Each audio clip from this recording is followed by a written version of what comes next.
Visões divinas, um protagonista doente e um pai negligente. Veremos isso e muito mais no resumo dos episódios 11 e 12 de Chique. Mas antes de iniciar o vídeo, dê o like.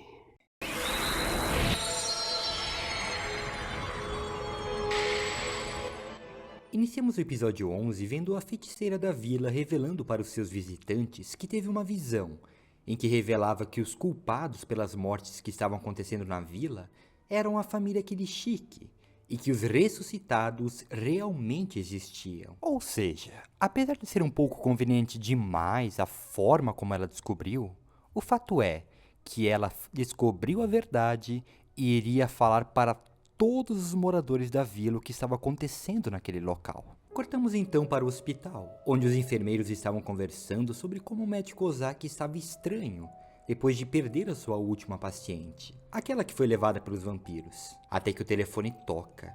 Era um dos enfermeiros que diz que vai sair da vila, com uma voz totalmente sem emoção e cansada, mostrando assim que ele já tinha sido atacado por um vampiro e estava sendo controlado a fazer aquilo. Sabemos também que o Tatsumi, que está frequentando a casa dos médicos Ozaki, senta até no sofá e conversa com a esposa do médico. Olha que folgado, cara. Além disso, uma nova clínica médica vai ser aberta na vila.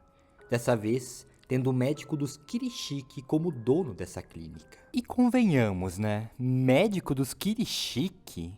Boa coisa não pode ser. Após isso, vamos ver o pai do Natsuno em um bar, conversando com alguns moradores da vila sobre os diversos e repentinos casos de desaparecimentos de pessoas ou mudanças de moradores ocorrendo em massa da vila. E só relembrando a vocês que essas pessoas que somem ou se mudam, na verdade estão morrendo para os vampiros. Mas como os vampiros não querem que essas mortes venham à tona, eles pedem para que as suas vítimas criem essas justificativas.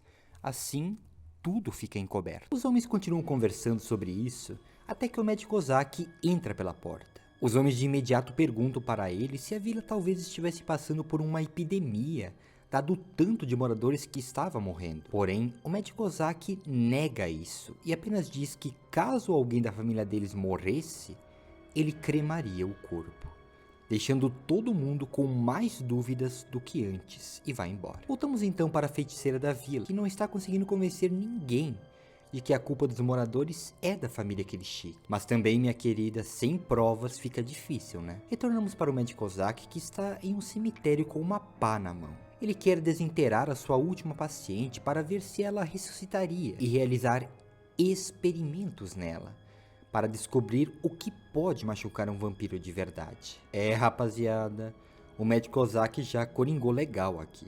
Até que o monge Seishin aparece todo com um papinho de que mesmo que os vampiros assassinassem pessoas, eles ainda podiam ser humanos por dentro e que esse não seria o modo certo de resolver o problema e piriri pororó.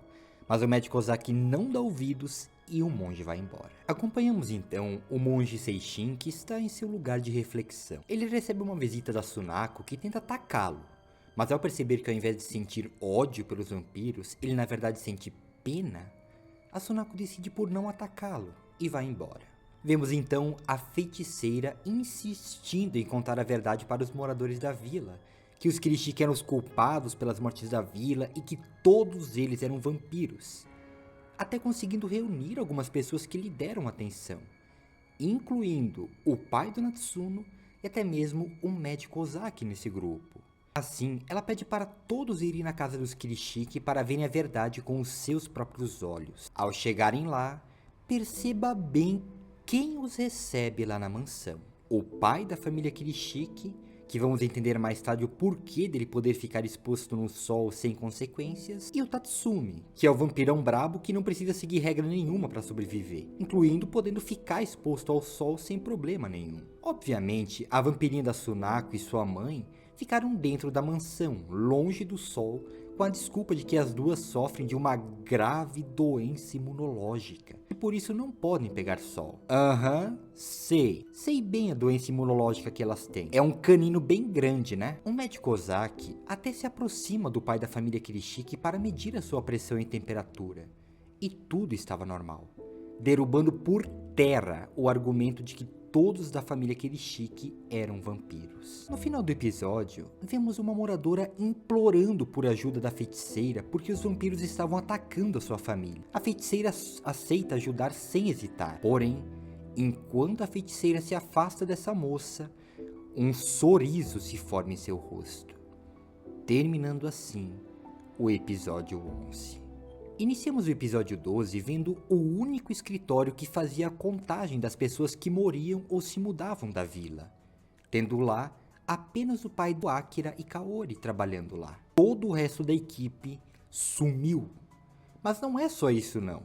Para conseguir continuar o trabalho, foram contratados 2 temporários. Mas percebam a cor pálida que esses desgraçados têm. E para piorar, eles só vêm trabalhar de noite.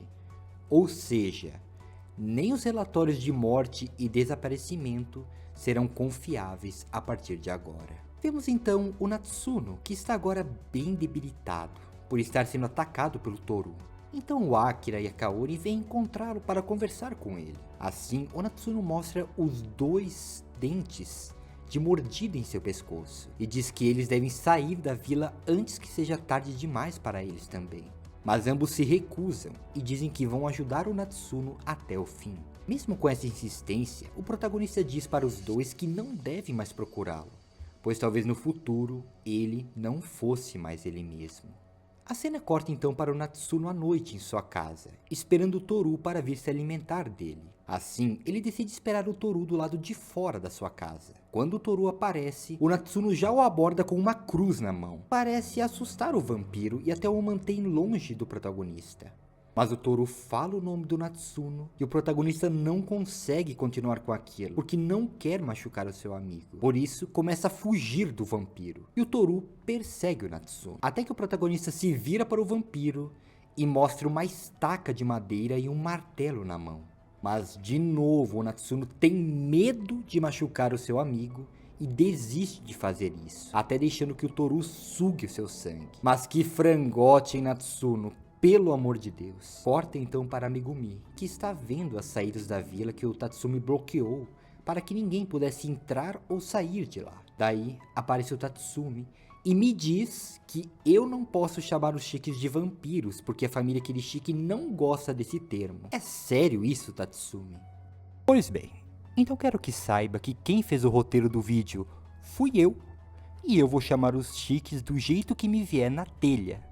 Entendeu, Tatsumi? Por favor, não me machuque, Tatsumi. Numa manhã, o Akira e a Kaori aparecem para tentar ajudar o Natsuno a ficar protegido dos ataques. Então, eles enchem o quarto do Natsuno de pergaminhos de proteção. Só que quando o pai do Natsuno vê isso, além dele arrancar todos os pergaminhos, ele não quer mais permitir as visitas do Akira e da Kaori em sua casa. Sendo assim, no dia seguinte que os dois vêm visitar o Natsuno, eles percebem que o Natsuno está pior do que estava no dia anterior. Até que logo chega o pai do Natsuno e pede para eles irem embora e entrega os pergaminhos de volta para ele. A Kaori implora para que deixem ela e o Akira ficar à noite, para ficar cuidando do protagonista. Mas o pai do Natsuno simplesmente ignora esse pedido e os manda embora. Mesmo não querendo ir, os dois se retiram da casa, mas decidem ficar do lado de fora, cuidando para que ninguém entrasse à noite no quarto do Natsuno. Depois que as crianças saem, o pai do Natsuno percebe o quão